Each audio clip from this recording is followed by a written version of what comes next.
सोलापूर शहराला दररोज पाणी दिल्याशिवाय स्वस्थ बसणार नाही. आमदार देवेंद्र कोठे यांचे अभिवचन. प्रभाग क्रमांक 13 भाजपच्या संपर्क कार्यालयाचे थाटात उद्घाटन. सोलापूर शहराला दररोज पाणी दिल्याशिवाय स्वस्थ बसणार नाही असे ठाम अभिवचन शहरमध्येच आमदार देवेंद्रदादा कोठे यांनी दिले. मुख्यमंत्री देवेंद्र फडणवीस यांनी मंजूर केलेल्या 892 कोटींच्या पाणी पुरवठा योजनेमुळे सोलापूरकरांच्या पाण्याचा प्रश्न कायमस्वरूपी सुटणार असल्याचा विश्वास त्यांनी व्यक्त केला. महापालिका निवडणुकीच्या पार्श्वभूमीवर प्रभाग क्रमांक 13 मधील भाजप संपर्क कार्यालयाच्या उद्घाटनाप्रसंगी ते बोलत होते. यावेळी भाजप शहराध्यक्ष रोहिणी तडवळकर यांच्यासह पक्षाचे पदाधिकारी, उमेदवार आणि कार्यकर्ते मोठ्या संख्येने उपस्थित होते. आमदार कोठे यांनी सांगितले की सोलापूरसाठी IT पार्क, वाढत्या विमान सेवा आणि विकासांमुळे शहराचा वेगाने कायापालट होणार आहे. यासाठी महापालिकेत भाजपची सत्ता आवश्यक असून 4ही उमेदवारांना विजयी करण्याचे आवाहन त्यांनी केले. सोलापूरच्या विकासासाठी भाजप कटिबद्ध आहे असा ठाम संदेश यावेळी देण्यात आला. आमदार देवेंद्र दादा, परंतु मी तुम्हाला सांगेन की घरी गेल्यानंतर जबाबदारी मी सांगा की सगळ्यासाठी प्रचारासाठी देवेंद्र दादा आला होता आणि त्यांनी शब्द दिलाय. काय शब्द दिलाय तर मुख्यमंत्री देवेंद्र फडणवीस साहेबांच्या कार्यपद्धतीवरती त्याला विश्वास आहे. पालकमंत्री जयकुमार गोरेंच्या कामाच्या पद्धतीवरती देवेंद्र दादांचा विश्वास आहे. माझ्या भारतीय जनता पार्टीवरती देवेंद्र दादांचा विश्वास आहे. म्हणून मी एक शब्द जबाबदारी सांगतो की सोलापूर शहराला रोज पाणी पुरवठा केल्याशिवाय आमदार देवेंद्र कोठे स्वतःचा मत लावायला पुढच्या वेळेस निवडणुकीला तुमच्या घरी येणार नाही. हा विश्वास, हा जबाबदारीचा शब्द माझ्या माता भगिनींना मी आपल्या या माध्यमातून देतो. मला कळवळ आहे की आमच्या माता भगिनी आज कामाला बाहेर जात असताना पाणी येणार म्हणून काम सोडून घरी थांबावं लागतं आणि हे पाण्याचं प्रश्न निकाली करण्यासाठी मी निश्चित प्रयत्नशील असेल हा विश्वास देतो. शहर मध्येच आमदार म्हणून काम करत असताना आपण पाहिलंय की एका वर्षामध्ये 132 कोटी रुपयाचा घरगुती निधी मला मुख्यमंत्री फडणवीस साहेबांनी, पालकमंत्री जयकुमार गोरे साहेबांनी दिलेला आहे. आज भारतीय जनता पार्टीचा कार्यकर्ता, भारतीय जनता पार्टीचा पदाधिकारी हा सन्मानाने नागरिकांच्या सोबत होऊ शकतो कारण का त्याला भक्कम असा निधी दिलेला आहे, त्याच्या हक्काचा आमदार बनलेला आहे. आपण जर आकडेवारी काढून बघितली तर ह्या पूर्वीच्या आमदारांना मागच्या 5-10 वर्षात जितकी निधी मिळाली नाही तितकी निधी आपल्याला मुख्यमंत्री साहेबांनी 1 वर्षात या शहरामध्ये विधानसभेला दिलेला आहे. आणि मला विश्वास आहे की येणाऱ्या काळात सुद्धा आपला कार्यकर्ता, आपला बूथ प्रमुख, आपला शक्ती केंद्र प्रमुख मागे तितकी निधी उपलब्ध करून देण्याची जबाबदारी माझी असेल हा विश्वास मी आपल्याला या माध्यमातून देतो. सोलापूरच्या तरुणांचं स्वप्न होतं की सोलापूर शहर हे वस्त्रोद्योगाचं शहर आहे, बिडी कामगारांचं शहर आहे. हा वस्त्रोद्योग, बिडी कामगार अडचणीत येत असताना आमची नवी पिढी ही अभियांत्रिकी शिकत आहे, इंजिनिअरिंगचं काम करत असताना नोकरीसाठी IT कंपनीच्या शोधात नाही तरी बाहेर जावं लागतं, आई वडिलांपासून लांब राहावं लागतं. आणि हे कुठेतरी अडचण दूर व्हायची असेल तर सोलापूरला IT कंपनी आली पाहिजे. परंतु IT कंपनी येण्यासाठी सगळ्यात महत्त्वाचं काय तर सोलापूरला विमान सेवा सुरू झाली पाहिजे. आपण बघितलंय की सोलापूरला दुर्दैवाने लावलेले जे खासदार प्रणिती शिंदे आहेत ते ओपन चॅलेंज करायचे. प्रणिती शिंदेने वारंवार चॅलेंज केलं की सोलापूरची विमान सेवा चालू होणं शक्य नाहीये, सोलापूरच्या विमानतळावरून विमान उड्डाण सेवा सुरू होणं शक्य नाहीये. परंतु कामाची गॅरंटी म्हणजेच देवेंद्र फडणवीस साहेब आहे.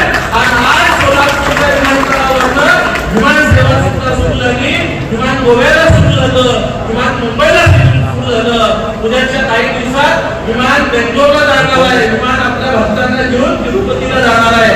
या सगळ्या गोष्टींमुळे आपण कामाशी जोडले गेलोय आणि ही अडचण दूर झाल्यामुळं मुख्यमंत्री साहेब आग्रही होते की आज पुणे असेल, बेंगलोर असेल, हैदराबाद असेल या मेट्रो सिटी मध्ये जी IT कंपनीची अडचण आहे त्याला पर्याय म्हणून सोलापूर सारखं शहर त्यांच्या समोर पर्याय द्यायचा आणि सोलापूर शहराला मोठ्या IT कंपनी आणायची आणि त्याही प्रकल्पाला मंजुरी मुख्यमंत्री साहेबांना दिली.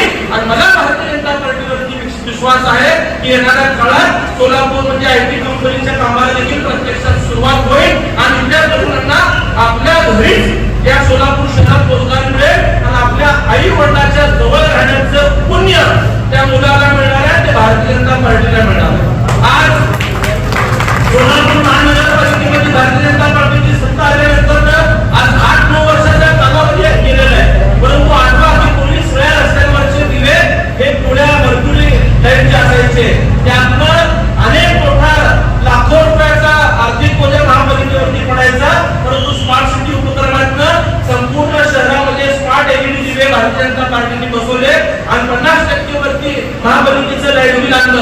अशा अनेक दिसून येणारे प्रभावी काम भारतीय जनता पार्टीच्या माध्यमातून झालेले आहे. सोलापूरच्या 5 चौकात असलेल्या भारतरत्न इंदिरा गांधी स्टेडियमचा विकास असेल, वीर सावरकर जलतरणचा विकास असेल, रेल्वे स्टेशनचा विकास असेल, रंगभवन प्लाझाचा विकास असेल, सिद्धेश्वर मंदिरच्या परिसरात सगळ्या बाजूने झालेला वॉकिंग ट्रॅक तो परिसर असेल, ही सगळी कामं भारतीय जनता पार्टीने केलेली आहेत. आपल्या या भागात अक्कलकोट रोडच्या शांती चौकातील अर्बन प्लाझा वॉकिंग पार्क जो आहे त्याची व्यवस्था भारतीय जनता पार्टीच्या वतीने करण्यात आली.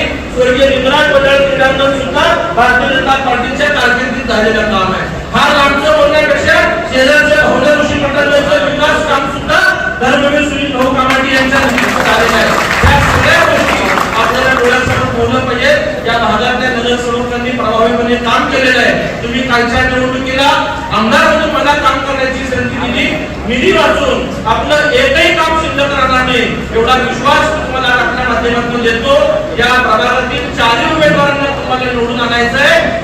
कैलासवासी कृष्ण आणि दुसरा टप्पा असतील, कैलासवासी धर्मवीर सुनील भाऊ कामाटी यांना मतरूपी आशीर्वाद देऊन आपण त्यांना श्रद्धांजली अर्पण करायचं आहे. कालच्या निवडणुकीला आपण गाफील राहिलो, आपले 4 पैकी 3 आले आणि एक दुसऱ्या पक्षाचा नगरसेवक आला आणि त्यानंतर रोजची नागरिकांना अडचणी यायच्या की ह्या तासात हा माझा भाग नाही, हा परिसर माझा नाही किंवा अमुक मत मला पडले नाही. परंतु मी नागरिकांना विनंती करेन की तुम्ही व्यक्ती बघू नका, तुम्ही कमळ बघून मतदान करा.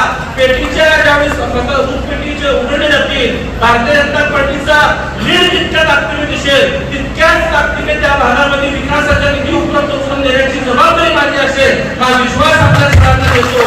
आज सगळेजण भारतीय जनता पार्टीचे परिवाराचे सदस्य आहेत, बूथ प्रमुख आहेत, शक्ती केंद्र प्रमुख आहेत, काही उमेदवारांच्या परिवारातले लोक आहेत. आपल्याला विनंती करेल की उद्याच्या 8 दिवस आपण सगळेजण व्हॉट्सअपच्या माध्यमातून असेल, फेसबुकच्या माध्यमातून असेल, आपण सगळ्यांना संपर्क साधा आणि भारतीय जनता पार्टीच्या उमेदवारांना मतदान करण्यासाठी विनंती करा.